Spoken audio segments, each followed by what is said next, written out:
long time, and my track record is probably like, you know, I used to give Nipsey beats like 17 years ago, 16 years ago. And like, I remember I used to get in trouble when I worked at Warner Bros. For putting Kendrick on J-Rock's records. Like, my boss used to be like, why is he on all the promo for J-Rock? But so I'm like, this dude's spitting low-key like harder than dude. Like, but you've been really connected to these guys early on in their careers and behind the scenes, like low-key helping these people. Yeah, like they asked me to do a K-Dot mixtape art cover, like album cover.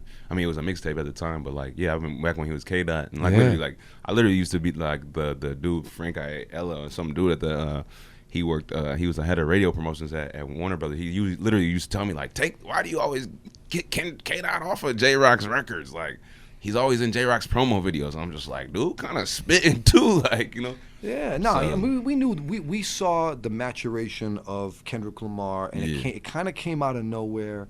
Another guy that was able to build a career over a long time is Nipsey. And you talk about sending beats to him 17 years ago. I knew him in like 2009 when he was really kind of breaking, and in the beginning. I knew him in 2010, 11, 12, in that area for a little bit. I knew him in 2016, 17, right before he passed. Can you talk about the relationship you had with Nipsey?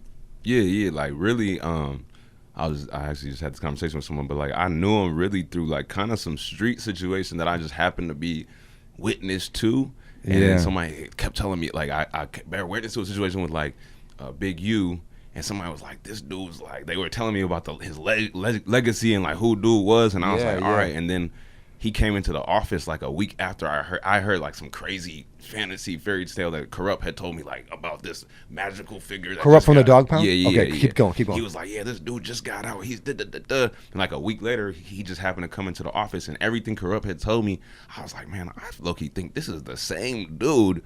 And Nipsey, it was him and Steve Lobel and Nipsey that came into the office, took the interview, and me and Nipsey probably like 2 years difference in age. Yeah. So I'm like the only young dude in the label. So as soon as we get there, he's like, boom, boom, boom.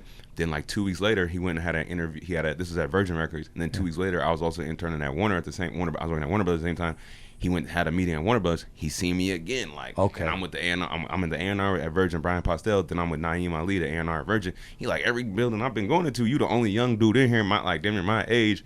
So we from there, like, I started going to the studio with him. I have him, he'd come by this place called Street Elements, pick up beats, or I bring beats to him. And I used to go to the studio with him a lot, but he was a really slow recorder at the time. So I used to fall asleep. He was in general, like, I think he took a long time. He took a really long time. So I used to fall asleep on the couch in the studio so much that like I kind of stopped going because I felt bad. Like, you don't want to be that guy that's always sleeping. The guy. No, but it's a long night to be in there and smoking and I'm or whatever. Not rapping. I'm just sitting there like, all right, cool. So. Can you talk about the slow recording process? Is it strategy wise, just taking his time with it? It's about perfection. Like he wanted every word to be perfectly articulated exactly how he wanted. So he might record 1 or 2 words and be like, nah, that don't sound like. He would just go couple, but one like I don't even know if he would ever do a whole bar. Like he'd take forever to get the exactly how he wanted that one bar.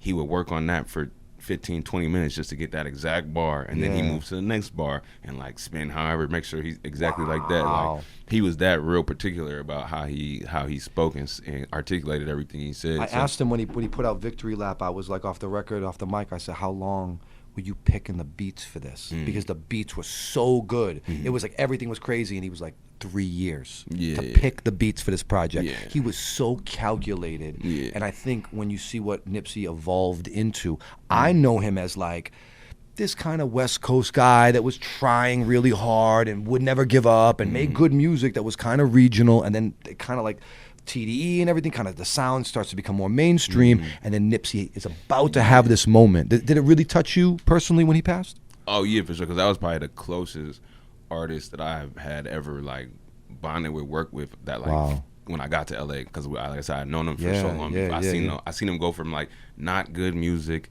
to like being the guy, and he was the same though. Every time I went to his last birthday party before he passed, and he was there with all his squad, like 200 of his guys, and he seen me and he cut like he like cleared the light. Hey, nah, he's good. Come on, let him cut through all the homies straight to get to him. He's like, yo, I appreciate you coming. Even when he was in the club, I got a video. When I see him in the club, he was standing in his booth. He like gave me a little salute when he seen me. His character was so high as like one of the homies. Like I felt that like he would go out of his way to say nice things or be thoughtful. I took Daddy De Niro to meet him, and when Daddy De Niro met him, Nipsey was like, yo, you with A's, he got you good then. I like just the fact that he like stamped me like, you guys De Niro that, you know what I'm saying? He, Daddy De Niro is one of the dopest artists in Minnesota. Talent wise, his natural gift. Shout out to Daddy, man. He's very, very, very slept on. Super hot, man. So out of everybody you work with, we're talking about these cool stories about Cameron and Nipsey and them. Who's your favorite artist that you ever worked with?